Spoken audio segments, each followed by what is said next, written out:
નમસ્કાર.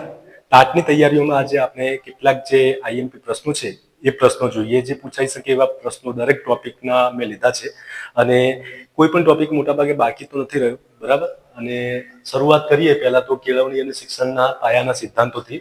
એને લગતા કેટલાક પ્રશ્નો છે. એમાં પહેલો પ્રશ્ન જોઈએ, કેળવણી એટલે માનવ અને સમાજનું નિર્માણ, આવું કહેનાર કોણ? તો આ વિધાન કોનું છે? તો ડોક્ટર રાધાકૃષ્ણ.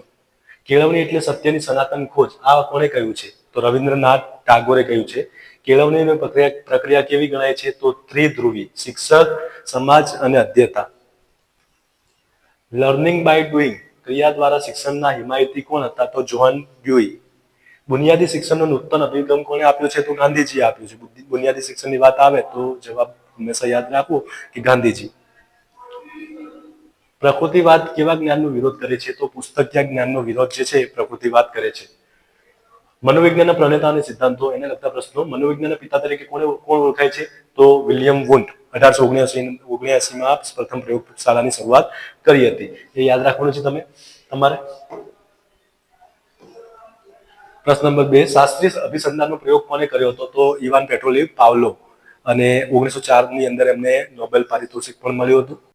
કારક અભિસંધાનનો પ્રયોગ કોને કર્યો હતો? તો સ્કિનરે કર્યો હતો. આંતરસૂદ દ્વારા શિક્ષણનો સિદ્ધાંત કોને આપ્યો છે? તો કોહલરે. પ્રયત્ન અને ભૂલનો સિદ્ધાંત કોને આપ્યો છે? તો થોર્નડાઈકે આપ્યો છે. બહુવિધ બુદ્ધિનો સિદ્ધાંત આપનાર મનોવૈજ્ઞાનિક કોણ છે? તો ગાર્ડનર. ગાર્ડનરે બહુવિધ બુદ્ધિનો ખ્યાલ આપ્યો. 8 પ્રકારની બુદ્ધિ જે છે એ ગાર્ડનરે આપી છે. બુદ્ધિ અને બુદ્ધિમાપનને લગતા પ્રશ્ન. બુદ્ધિમાપનના પિતા તરીકે કોણ ઓળખાય છે? તો જવાબ એનો આવશે સાયમન બીને. બુદ્ધિઆંક શોધવા એટલે છે ને એનું શોધવાનું સૂત્ર જે છે ને, માનસિક વય શારીરિક વય ગુણ્યા 100. માનસિક વય ભાગ્યા શારીરિક વય ગુણ્યા 100. સામાન્ય બુદ્ધિ ધરાવતી વ્યક્તિનો આઈક્યુ કેટલો હોય છે? તો 90 થી 110. ઇક્યુ એટલે શું? તો સાંવેગિક બુદ્ધિ આંક. શાહીના ડાઘાની કસોટી કોણે વિકસાવી છે? તો હર્મન રોર્સાચકે શાહીના ડાઘાની કસોટી વિકસાવી છે. CAT નું પૂરું નામ શું છે? તો ચિલ્ડ્રન એપ્રિસિએશન ટેસ્ટ. બાળક અંતર્બોધ કસોટી. બાળ વિકાસની અવસ્થાઓને લગતા પ્રશ્ન. કઈ અવસ્થાને જીવનની વસંત કહેવામાં આવે છે? તો તરુણ અવસ્થાને જીવનની વસંત કહેવામાં આવે છે. જીવનનું વાવાઝોડું. કઈ અવસ્થામાં વીર પૂજાનું લક્ષણ જોવા મળે છે? તો કુમાર અવસ્થામાં. વિકાસના તબક્કાઓનો સાચો ક્રમ કયો છે? તો ગર્ભાવસ્થા, શૈશવ, કિશોર, તરુણ અને યુવાવસ્થા. કેટલા વર્ષની વય વૃદ્ધિ અટકી જાય છે? તો 18 થી 19 વર્ષની વય. શારીરિક વિકાસની દ્રષ્ટિએ કયા તબક્કે બાળક બધા અંગો પર નિયંત્રણ મેળવે છે? તો કિશોરાવસ્થામાં. બાળકની વિકાસની દિશા કઈ તરફ હોય છે? તો માથાથી પગ તરફ. બચાવ પ્રયોગને લગતા પ્રશ્નો. પડ્યા ત્યારે નમસ્કાર કઈ પ્રવૃત્તિ છે? તો યુક્તિકરણ. પોતાની જાતને કોઈ મહાન વ્યક્તિ જેવી સમજવી તે કઈ પ્રવૃત્તિ છે? તો તાદાત્મ્ય. પરીક્ષામાં ઓછા ગુણ માટે પેપર કાઢનારનો વાંક કાઢવો કઈ પ્રવૃત્તિ છે? તો પ્રક્ષેપણ. પ્રેમ ભંગ થયેલી વ્યક્તિ કવિ બને તે કઈ પ્રવૃત્તિ છે? તો ઉર્ધ્વીકરણ. નપાસ થનાર બાળક રૂમમાં ભરાઈ બેસી રહે તે કઈ પ્રવૃત્તિ છે? તો અલિપ્તતા. લીંબુ મીઠા અને દ્રાક્ષ ખાટી આ કઈ પ્રવૃત્તિ છે? તો યુક્તિકરણ. પડ્યા ત્યારે નમસ્કાર. વર્ગ વ્યવહાર અને પ્રત્યાયનને લગતા પ્રશ્નો. વર્ગખંડમાં સૌથી અગત્યની બાબત કઈ છે? તો અસરકારક પ્રત્યાયન. વર્ગમાં થતો ઘોંઘાટ શું સૂચવે છે? તો અસરકારક વર્ગ વ્યવહારનો અભાવ. ભાષાનો ઉપયોગ કર્યા વગર થતું પ્રત્યાયન કયું છે? તો અશાબ્દિક પ્રત્યાયન. પ્રત્યાયન માટે સૌથી મોટો અવરોધક કયો છે? તો શિક્ષકના પક્ષે અસ્પષ્ટતા. શિક્ષકે અસરકારક વ્યવહાર માટે શું કરવું જોઈએ? તો એકમની પૂર્વ તૈયારી કરવી જોઈએ. પ્રશ્ન પૂછવાની સૌથી ઉત્તમ રીત કઈ છે? તો સરળ અને યોગ્ય સ્વરભાવથી. મહત્વની શૈક્ષણિક સંસ્થાઓ. એનસીઈઆરટીની સ્થાપના ક્યારે થઈ હતી? તો 1961માં એનસીઈઆરટીની સ્થાપના થઈ હતી. જીસીઈઆરટીનું પૂરું નામ શું છે? તો Gujarat council of education research and training. ડાયટનું પૂરું નામ શું છે? BIET. તો district institute of education and training. GCERT દ્વારા પ્રકાશિત થતું મેગેઝિન કયું છે? તો જીવન શિક્ષણ.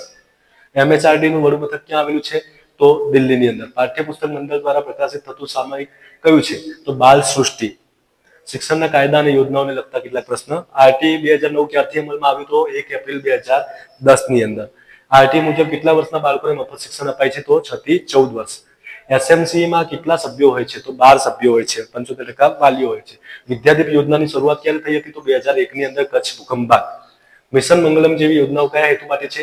તો પ્રારંભિક શિક્ષણ માટે. SSAM નો ઉદ્દેશ્ય શું હતો? તો બાળક પ્રાથમિક શિક્ષણ 5 વર્ષમાં પૂરું કરે. અધ્યાપન પદ્ધતિઓને લગતા પ્રશ્નો. વિશિષ્ટથી સામાન્ય તરફ જવાની પદ્ધતિ કઈ છે? તો આગમન પદ્ધતિ. એની અંદર જે પહેલા નિયમ પહેલા ઉદાહરણ આપવામાં આવે પછી નિયમ આપવામાં આવતો હોય છે. સામાન્યથી વિશિષ્ટ તરફ જવાની પદ્ધતિ કઈ છે? તો નિગમન પદ્ધતિ. પ્રોજેક્ટ પદ્ધતિના પ્રણેતા કોણ હતા? તો કિલ પેટ્રિક. હ્યુરિસ્ટિક પદ્ધતિનો મુખ્ય સિદ્ધાંત શું છે? તો પોતે જાતે શોધીને શીખવું. માઇક્રો ટીચિંગ પાર્ટના પ્રણેતા કોણ છે? તો એલન ડ્વાઇટ. વર્તમાનમાં સૌથી પ્રભાવી પદ્ધતિ કઈ છે? તો ઈ લર્નિંગ. શિક્ષણ, મનોવિજ્ઞાન અને જરૂરિયાતોને લગતા પ્રશ્નો જોઈએ તો જરૂરિયાતોનો સિદ્ધાંત કોણે આપ્યો છે? તો મેસ્લોએ આપ્યો છે. મેસ્લોની જરૂરિયાતોમાં પ્રથમ કક્ષાની જરૂરિયાત કઈ છે? તો શારીરિક જરૂરિયાત. શિક્ષણ મનોવિજ્ઞાન શિક્ષકોની તૈયારીની આધારશિલા છે. કોનું વિધાન છે? તો સ્કિનર. સિદ્ધિ પ્રેરણાનો સિદ્ધાંત કોણે આપ્યો? તો મેકલેન્ડે. જ્ઞાનાત્મક વિકાસના તબક્કા કોને આપ્યા છે? તો પિયાજે. જીન પિયાજે જ્ઞાનાત્મક વિકાસના તબક્કા આપ્યા છે. મનોવૈજ્ઞાનિક યુંગે વ્યક્તિત્વના કેટલા પ્રકાર આપ્યા છે? તો અંતર્મુખી અને બહિર્મુખી 2 પ્રકારો આપ્યા છે. માર્ગદર્શન અને મૂલ્યાંકનને લગતા પ્રશ્નો. મૂલ્યાંકન એ સતત ચાલતી પ્રક્રિયા છે. આ વ્યાખ્યા કોને આપી? તો રિસોર્સને. પરીક્ષામાં નપાસ થતા શિક્ષકની ભૂલ કાઢવી કઈ પ્રવૃત્તિ છે? તો પ્રક્ષેપણ. બીજા ઉપર આરોપ પ્રત્યારોપ નાખવું. માર્ગદર્શન હેઠળ ઈસવીસન 2005માં કયા પ્રોજેક્ટ શરૂ થયો હતો? તો બાલા BALA પ્રોજેક્ટ શરૂ થયો હતો. તાલીમ દ્વારા વ્યક્તિના વર્તનમાં આવતા ફેરફાર એટલે શું? તો અધ્યયન. શાળાકીય સર્વાંગી મૂલ્યાંકનના સર્વાંગી શબ્દનો અર્થ શું થાય છે? તો વિકાસના બધા પાસાનું માપન. રાષ્ટ્રીય શિક્ષણ નીતિ 1986માં કયા પ્રકારનું મૂલ્યાંકન સૂચવ્યું છે? તો સતત અને સર્વાંગી મૂલ્યાંકન. વિશિષ્ટ બાળકો અને શિક્ષણ.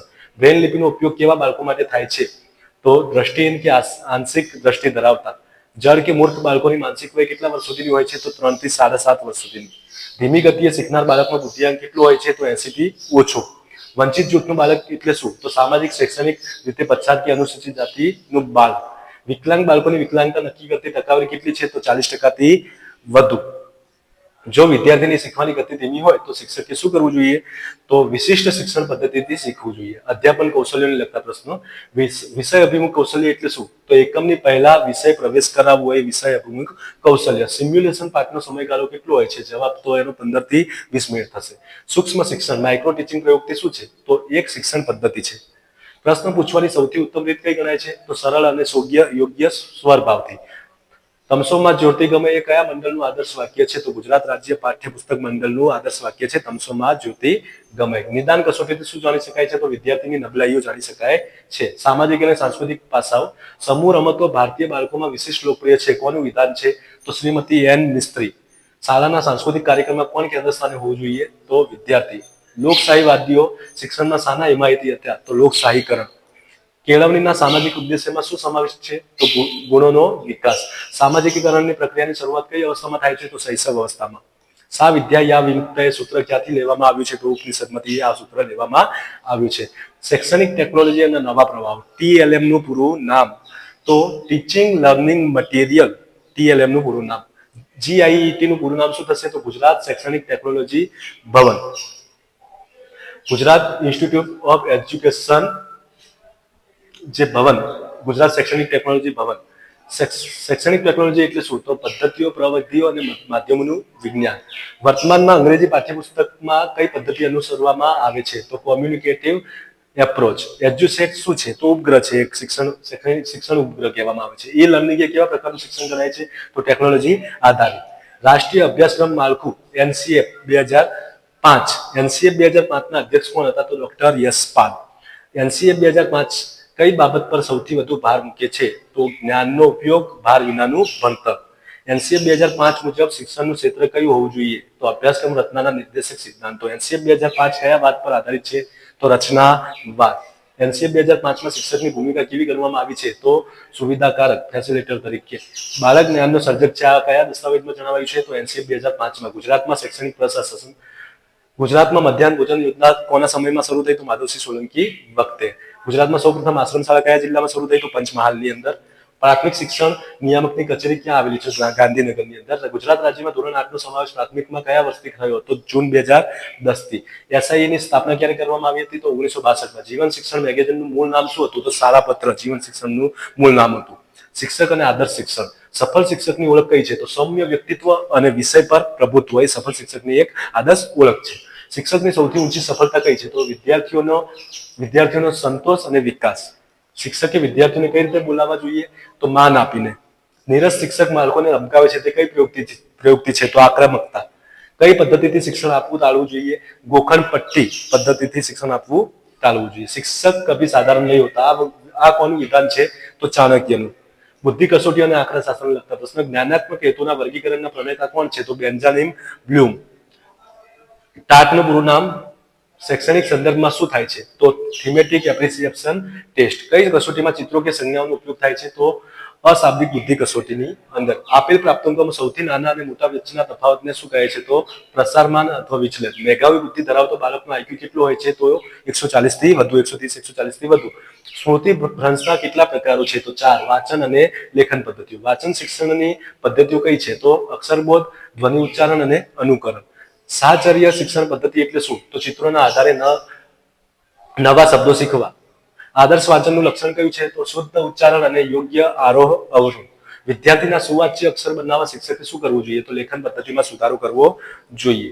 મન વાંચન કયા વર્ગથી શરૂ કરવું જોઈએ? તો ઉચ્ચ પ્રાથમિકથી. કઈ પદ્ધતિ લેખન કૌશલ્ય માટે શ્રેષ્ઠ છે? તો મોન્ટેસરી પદ્ધતિ લેખન કાર્ય માટે સૌથી શ્રેષ્ઠ છે.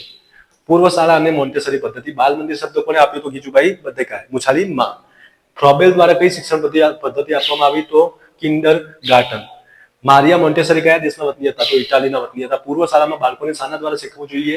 તો રમતગમત અને સાધનો દ્વારા. મુછાલી માં તરીકે કોણ જાણીતું છે? ગીજુભાઈ બધેકા.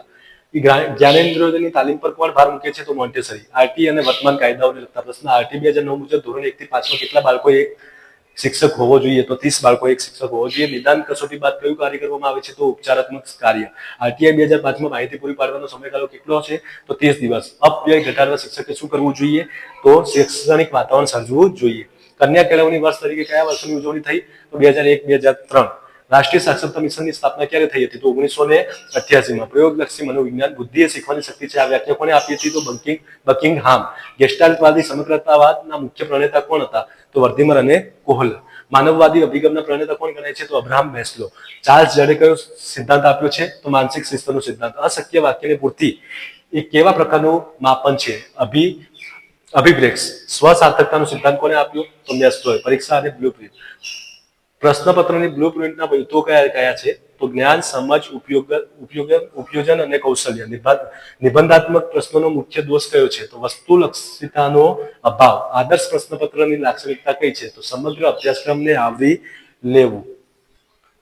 સતત અને સર્વાંગી મૂલ્યાંકન. સીસીમાં સર્વાંગી એટલે શું? તો શૈક્ષણિક અને શૈક્ષણિક પાસા. નિદાન એટલે શું? તો શિક્ષણમાં રહી ગયેલી કચાશ શોધવી. વર્ષના અંતે લેવાતી પરીક્ષા કયા પ્રકારનું મૂલ્યાંકન છે? તો સંકલિત મૂલ્યાંકન. જીવન કૌશલ્ય અને મૂલ્ય શિક્ષણ. વર્તમાન સમયમાં જીવન કૌશલ્ય શિક્ષણના હિમાયતી કોણ છે? તો ડોક્ટર સ્વરૂપ સંપત. શિક્ષણનો સામાન્ય ઉદ્દેશ કયો છે? વ્યક્તિત્વનો વિકાસ કરવો. શિક્ષણ એ મનુષ્યને આત્મવિશ્વાસુ બનાવે છે. કયું પુસ્તક કહે છે? તો ઋગ્વેદ આવું કહે છે. મૂલ્ય શિક્ષણ એટલે શું? ચારિત્ર્યનું ઘડતર. શાંતિ. શિક્ષણ માટે કઈ સંસ્થા કામ કરે છે? તો યુનેસ્કો કામ કરે છે. છેલ્લી પાટલી પર બેઠેલ બાળક બોર્ડનું લખાણ વાંચી શકતો નથી તો શું કારણ હોઈ શકે? તો દ્રષ્ટિ દોષ. તો આજે કેટલાક પ્રશ્નો જે જોયા પાર્ટ 1 માં પૂછાઈ શકે એવા અગત્યના પ્રશ્નો હતા. મોટાભાગે મનોવિજ્ઞાનના જે ટોપિક છે એ આવરી લેવામાં આવ્યા છે. હવે પછી એક નવા ટોપિક સાથે આપણે ફરીથી મળીશું. Thank you.